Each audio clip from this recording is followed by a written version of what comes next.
Assalamualaikum warahmatullahi wabarakatuh. Jumpa kembali di channel Angga Diansyah. Jadi pada kesempatan kali ini saya ingin memberikan sebuah informasi tentang sejarah tanaman porang pada masa penjajahan Jepang. Jadi perlu teman-teman ketahui, video ini dibuat berdasarkan beberapa sumber, baik artikel maupun jurnal tentang sejarah tanaman pangan serta obat-obatan. Dan sebelum lanjut videonya, saya kasih waktu 10 detik bagi yang belum berlangganan channel ini. Silahkan klik tombol subscribe yang ada di bawah, like jika teman-teman suka video ini, dan share ke media sosial teman-teman semuanya. Oke, tak usah lama-lama, langsung saja kita ke pembahasannya.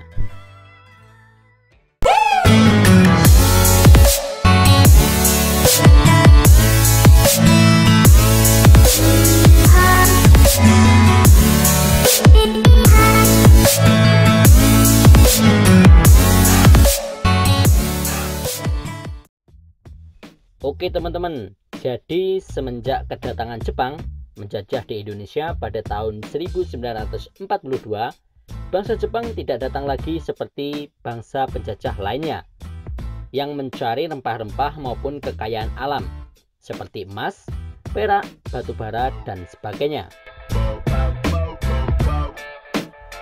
Tetapi mereka mencari bahan obat-obatan dan makanan untuk memenuhi kebutuhan pangan para pasukan serdadunya yang berada di medan perang di seluruh daratan Asia seperti Korea, Cina, dan negara-negara lainnya.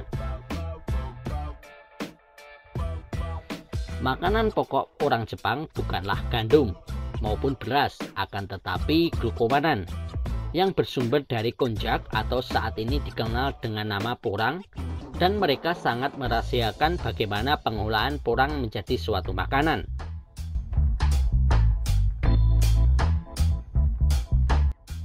Nah, kemudian apakah setelah Indonesia merdeka pada tahun 1945, pengiriman porang apakah berhenti sampai di situ? Ternyata tidak. Pengiriman porang ke negara Jepang terus berlanjut. Bahkan sejak tahun 1962.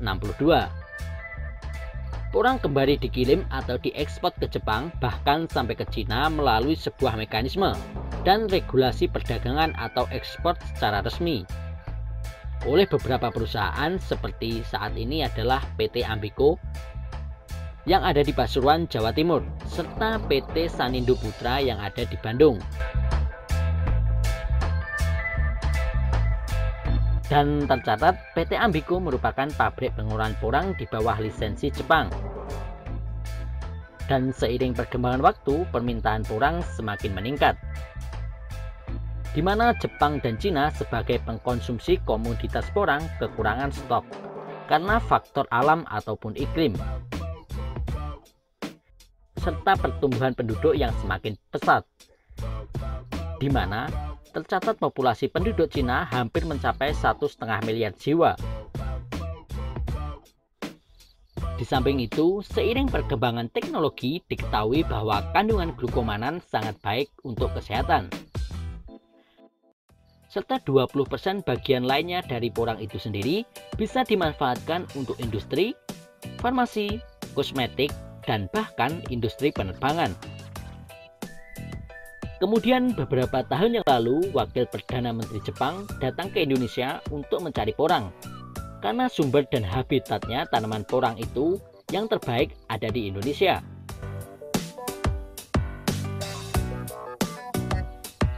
Awalnya mereka dengan perhutani di wilayah Kabupaten Madiun, Jawa Timur melakukan sebuah MOU dalam sektor pembelian dan pembudidayaan tanaman porang.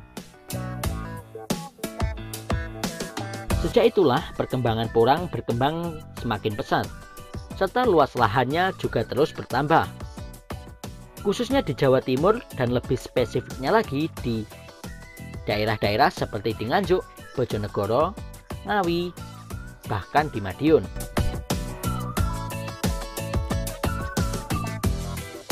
Nah, itu merupakan sejarah panjang yang kemudian beberapa tahun lalu porang booming hingga viral seperti saat sekarang ini.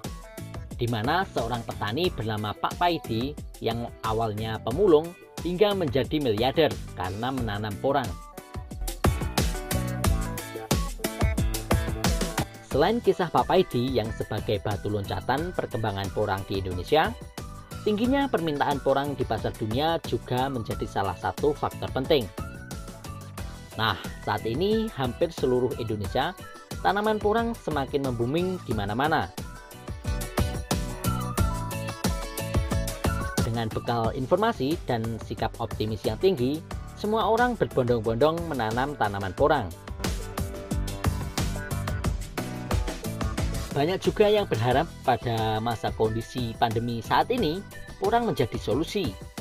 Karena dalam analisa usaha, porang menjadi sangat menjanjikan keuntungan yang cukup besar, mudah dibudidayakan, serta waktu panen yang relatif singkat dibandingkan dengan komoditas pertanian lainnya. Nah, itu salah satu keunggulan daripada keberadaan porang.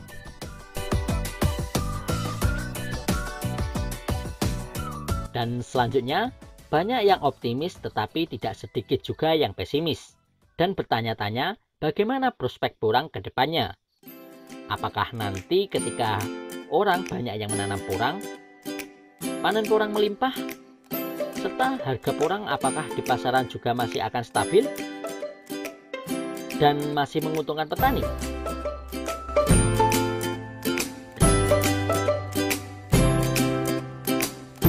Berdasarkan pada data tahun 2020, permintaan pasar dunia akan porang baru terpenuhi 5-10% saja. Jadi masih terbuka lebar bagi petani yang ingin membudidayakan tanaman porang. Jadi untuk 5-10 tahun ke depan, diyakini bahwa prospek porang serta harga porang juga masih stabil.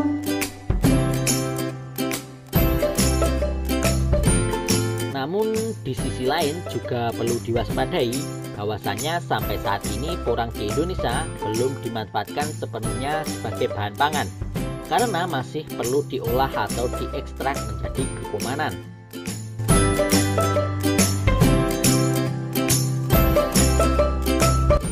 Dan di Indonesia belum memiliki teknologi pengolahan tersebut.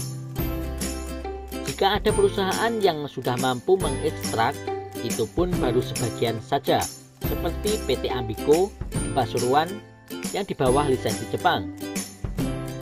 Sementara industri nasional masih terbatas, bahkan mungkin belum ada yang bisa menghasilkan glukomanan atau pengekstrakan tepung porang menjadi glukomanan.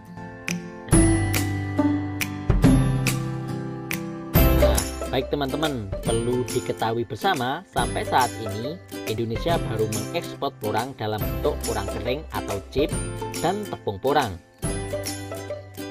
Dan oleh negara Jepang, porang tersebut diekstrak menjadi glukomanan.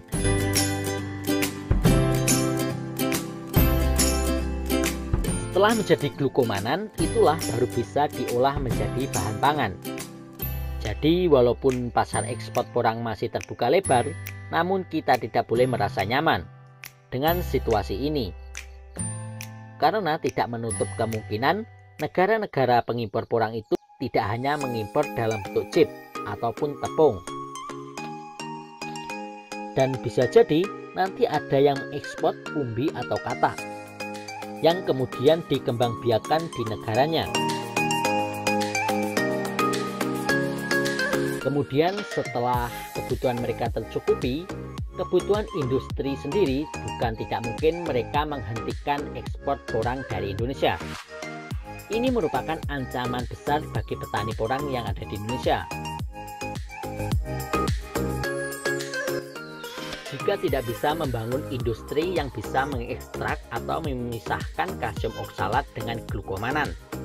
Apalagi sekarang booming budaya porang, beberapa tahun ke depan produksi porang dari petani akan melimpah, sehingga pabrik bisa menampung dan mengolah porang menjadi glukomanan.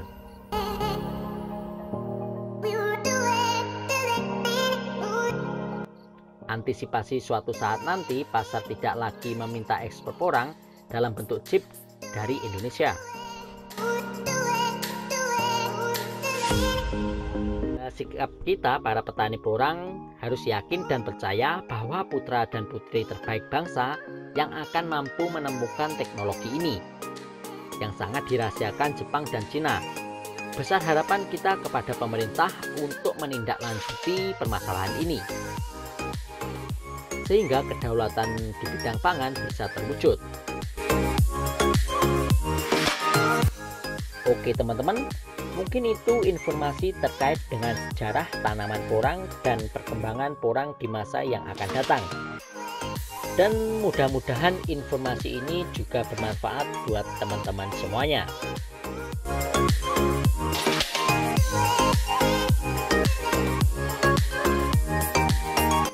Dan saya ingatkan lagi, bagi yang belum berlangganan channel ini, sentuh tulisan subscribe di bawah dan nyalakan notifikasi loncengnya agar teman-teman tidak ketinggalan informasi terupdate dari channel ini.